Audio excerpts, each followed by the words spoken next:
efforts on more life. Not everyone is familiar with slang terms like bruv, ends, pang, and safe. That's true.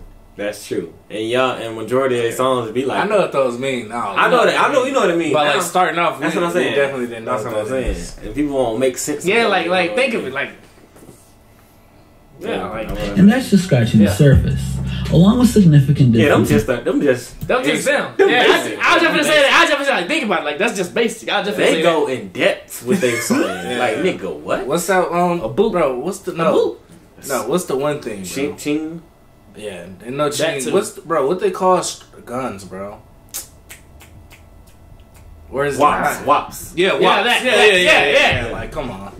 Pain and we grinding real hard, no layoffs. Going hard like LeBron to playoff. Let me tell you real talk from the takeoff. We be turned to the man, can't you see it? Young black kings trying to succeed. Love my team.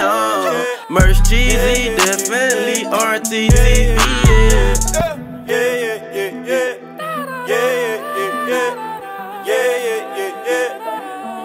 Real Talk TV. We stay the same, we stay the same, we stay the same. Real Talk TV. We ain't gon' change, you ain't gon' change, you ain't gon' change. Real Talk TV. It's part of the game, it's part of the game, it's part of the game. Real Talk TV. It's all in the name, it's all in the name, it's all in the name. Real Talk TV. What's good, YouTube, man? It's Real Talk TV. Yeah. Man, we back with another banger, man. Y'all, this is a different type of video. This is not a US versus UK. This is not a football video. This is explaining why do UK rappers fail in America. Do y'all know why?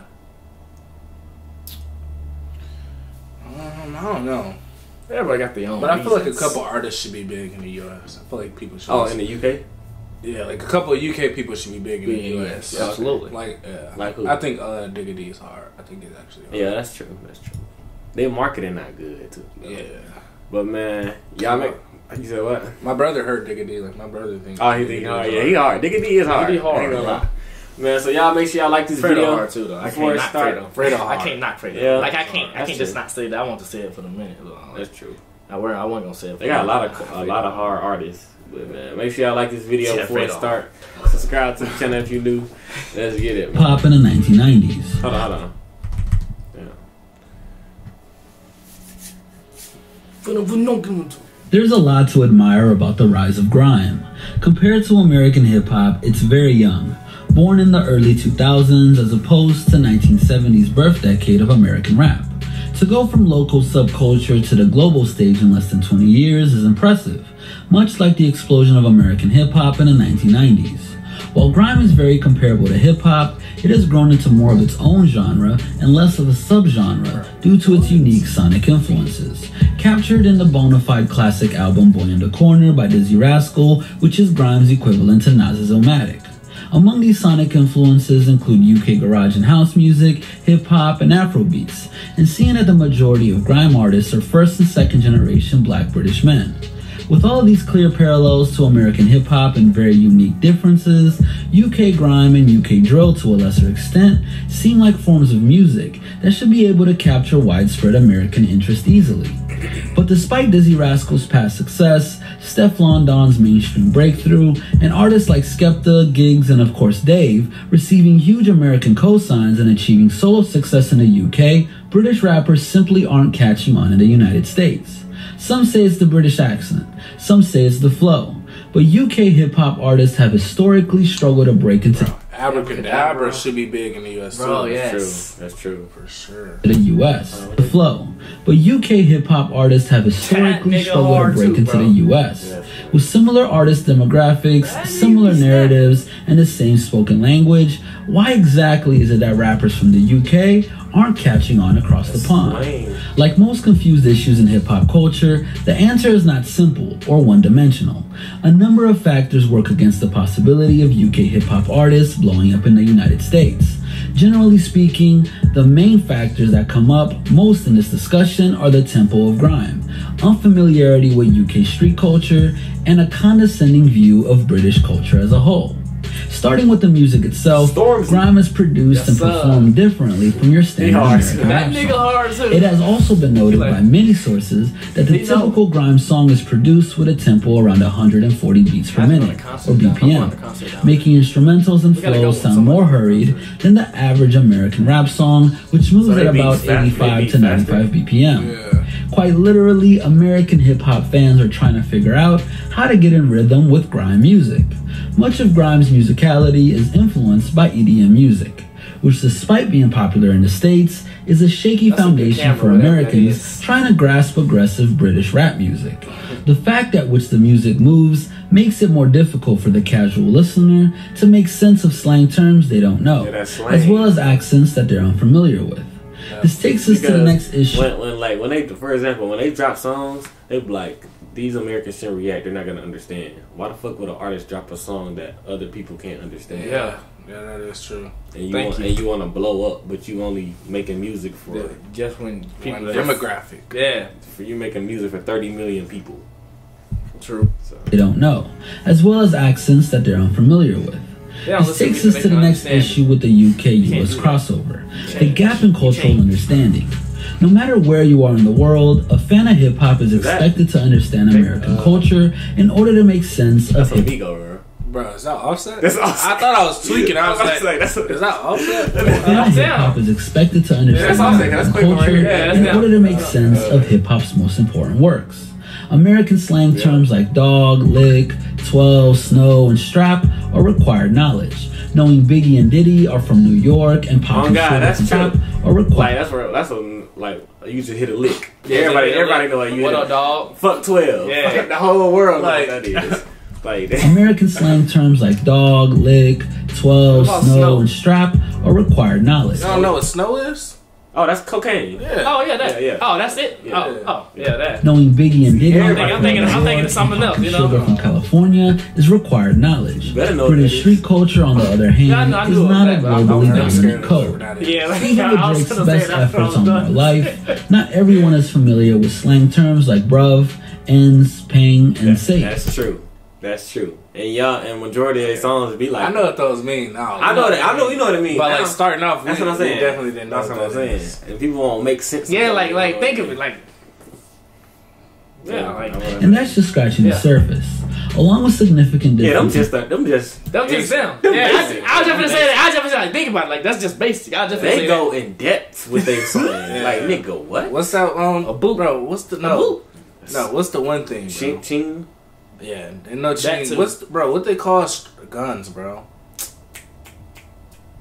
Where's Wops? Yeah, Wops. Yeah. Like, come on. Pang and safe. Wops. And that's just scratching the surface. Along with significant differences in pronunciation, like the F sound on a word starting with TH and shortened T sounds, British lingo might as well be a different language to American English speakers. That's true. It's a different language. The UK's geography is also unknown to most Americans, as the difference between places such as Tottenham, Croydon, and Bow wouldn't make sense the way it would if you described an artist as an Atlanta rapper or a Bay Area rapper. British street culture's irrelevance to American hip-hop fans makes bridging the gap challenging when it comes to grime and UK drill. Without enough context and knowledge, music as lyric and story-based as grime can never quite connect with foreign audiences. That is an important point to make, considering the success of Latin pop and trap music in the United States. While many of today's most popular Latin American artists, such as Bad Bunny, J Balvin, and Luis Fonsi, perform most of their music in Spanish, there is enough of a cultural bridge for Americans to get over the language barrier. From the more familiar 85 to 95 BPM range, the huge Spanish-speaking populations in major cities, and club-ready danceability, Latin trap and pop have enjoyed massive success in the United States, despite the language barrier, because more of its sound and culture is familiar to Americans. Returning to the point about British street culture being irrelevant to Americans, the lack of familiarity and memeability of Drake's grime experience have added to a sense of superiority over British culture, and a culture of mockery towards anything British. For instance, since Americans don't know much of anything about how work anything British. For instance, Since Americans don't know much of anything about how working class black Brits live in London's inns, the reveal of 21 Savage's UK background led to corny, out-of-touch jokes about the Revolutionary War and Peppa Pig. That's as absurd as invoking Paul Revere and Bob the Builder to mock a rapper revealing that he was born in the States. Treating everything British as comedy keeps Americans from making an honest effort to appreciate grime artists. It's this condescending treatment that made the single Man's Not Hot a viral sensation in 2017. Big Shaq, formerly known as Roadman Shaq, is a parody Roadman rapper played by British comedian Michael DePauw. Yeah. Big Shaq is a comedic character representing the roadman or British street aesthetic, as well as a struggling grime artist on the come-up. The now classic viral track Man's Not Hot, full of UK street lingo and cheeky banter over snappy aggressive drums, was beloved around the world and taken more seriously by American fans than any major grime release of that year, including Giggs and Skepta's features on Drake's More Life and Stormzy's widely acclaimed debut album, Gang Signs and Prayer.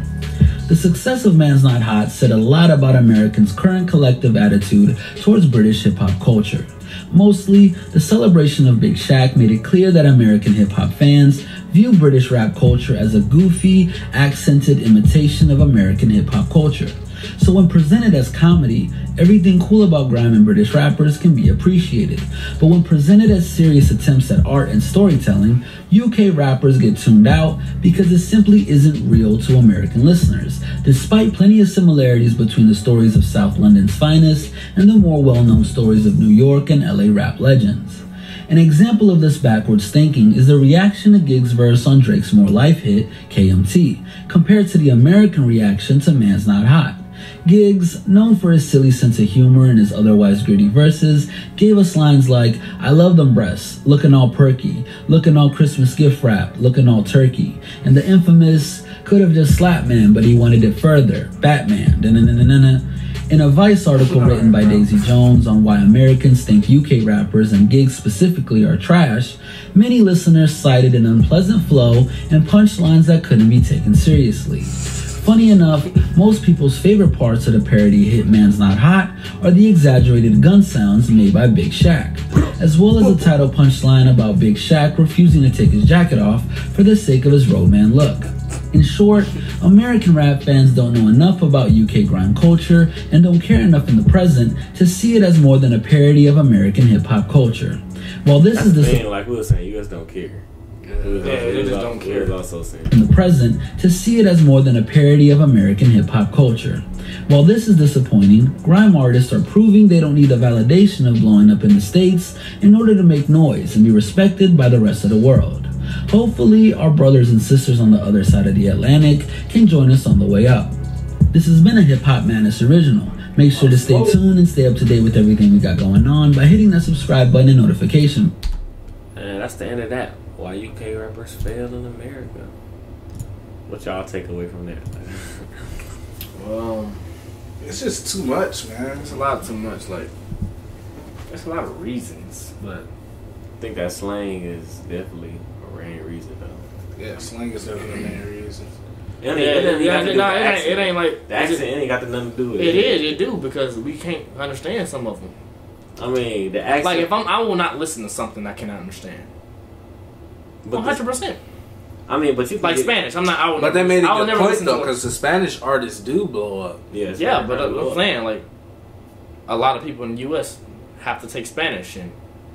Nah, I've heard some Spanish songs. I don't know a single word. I ain't heard one single. I ain't heard one single Spanish song in my life. You Bad Bunny. Have. Yeah, like literally, like that's like I'm talking about like not myself, me looking up one, me hearing one on accident. I never listened to one on accident. Ever in my life, I never just listened to one on accident, except when I had to react to one. Other than that, okay, hold on, we have to read the chat. Somebody says Stormzy got more money than Kodak, Chief Keef, and Young Boy put together. Okay, that's alright, let's end this video first. So y'all, that is the end of that video. The chat getting a little ignorant, you know what I'm saying? Uneducated, if y'all ain't know. Yeah. So make sure y'all like this video. If y'all enjoy it, y'all hop on our next Twitch live stream. We're gonna be on here next week, man. Subscribe to the channel if you new, man. Let's get it. It's Real Talk TV.